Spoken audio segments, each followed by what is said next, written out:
9th day in Bavaria, weekly doses fantasy battles in 9th age from Germany. Today's topic is the 15th update of the Errata, published on the 9th September 2021. In the rulebook, on the topic of spell selection, it's now precised the one who chooses the deployment zone fully selects the spells for every wizard he has first, and that then the other player selects all his spells second. Before, it was possible to believe that both players, if they have multiple wizards, take turns. So wizard 1, player A, wizard 1, player B, wizard 2, player A, wizard 2, player B, and so on. Now it's player 1, wizard 1, 2, 3, 4, 5 till 20. Then player B, 1, 2, 3, 4, 5 till wizard 20. Then there's a blocked path rule that basically limits the movement and reforming capability of characters to their march range.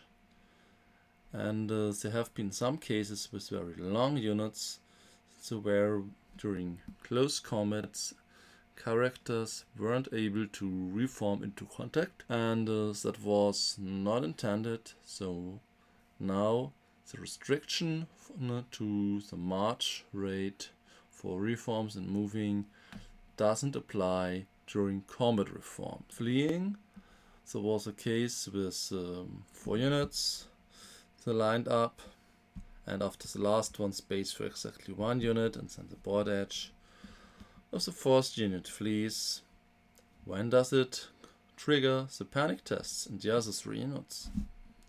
In which row are they moved? Can some shenanigans be done to decide which unit can stay within the gap? No. Now it's cleared that you continue the first flee move fully, then you do the panic tests in the line of units you moved through, and that is mentioned on the topic of flee moves and in the topic of panic tests. Front rank and stand behind. If a model with front rank somehow loses stand behind, then it has to immediately be moved to the front. And if you use the reason for not being in the front and have front rank, now you have to go there immediately. Random movement is now precised as to be a pursuit move. That will later on have some consequences. Oh, and now it's precised that a part of the model may move off the board during initial pivot. So now it's not possible anymore to lock a model into a moving line alongside the board edge. Let's go to the Arcane Compendium.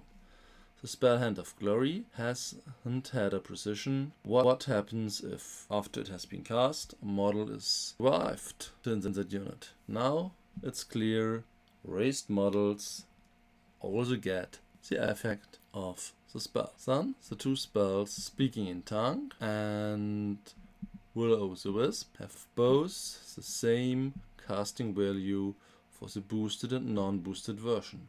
So, how to know which one is which one? Well, that was solved by giving them only 1 casting rule and having the player choose which of the 2 potential effects are used. And that does, as a consequence, mean that now bound spells featuring Speaking in Tongue and Will-O-the-Wisp now can choose which version they cast.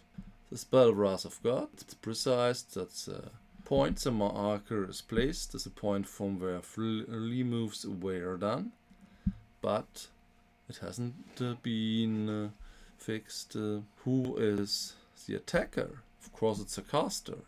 So if you've got a spell which causes damage for the one for the attacker on the unit, well, then it's the wizard who will suffer. The Kingslayer, that item was worded in a way which did imply that strength and armor penetration would be gained all times, but that wasn't the intent. So now it's precised that you gain strength and armor penetration only while using it, and not for other weapons and other things. Then here, the Armybooks. Demon Legions with half off, Ogre Khans with Mountain Height, and Undying Dynasties with Eternal Guardian all have a rule which reduce damage done by multiple wounds. Originally it wasn't clear if the wounds dealt or the wounds saved are rounded up. Now it's precised that the wounds dealt are rounded up. The Demonic Legions also has razor tentacles. Quite a lot of loopholes were removed and fixed. So now if the attack hits an enemy rank and file model, the attacker is engaged with the target's flank or rear facing. The attacker inflicts additional hits up to a maximum of 4 with the following rules. When in the flank, 1 additional hit for each file of the target's unit after the first. In the rear, 1 additional hit for each rank of the target's unit after the first. The strength and armor penetration of the additional hits are set to half the attacker's strength and armor penetration, respectively. Fractions are rounded up, and that is done after applying other modifiers. Those additional hits do not generate any further hits, and there are melee attacks that are distributed onto the target's unit. So, can't hit with that number of attacks on a character in a challenge, and some other things aren't possible. And it's now precise that everybody understands it. The Emperor of Sonnenstahl has an evergreen, the Locket of Suna.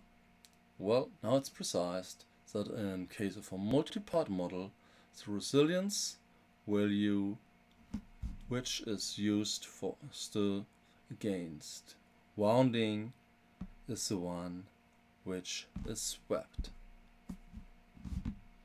So if you fight a monster with a character and a crew member on it, for example Pterosaurus with Skink Priest and some members, or Skink Captain and some members, you don't get the toughness 2 Skink. You don't get the toughness 3 Skink Captain. You get the toughness 6 Pterosaur. And if you're an Empire and have toughness 4 and are riding on a toughness 3 horse, no, you can't give toughness 3 to the opponent. You will have to give your toughness 4 to him. And there's another important thing, the Steam powered rule from the Steam tank. Well, it has a random move, and originally it can't pursuit or overrun, but random movement now is a pursuit move. So what to do? Well, it's now precised that the random movement it's now precise that pursuit and overrun distance in the melee phase are set to 0. Only in the melee phase. That's it. That are all. If you enjoyed this episode, please recommend it to your friends, give us a like and subscribe to the channel. Your feedback, suggestions and proposals of topics make us able to better meet your needs and wants. So please feel free to comment.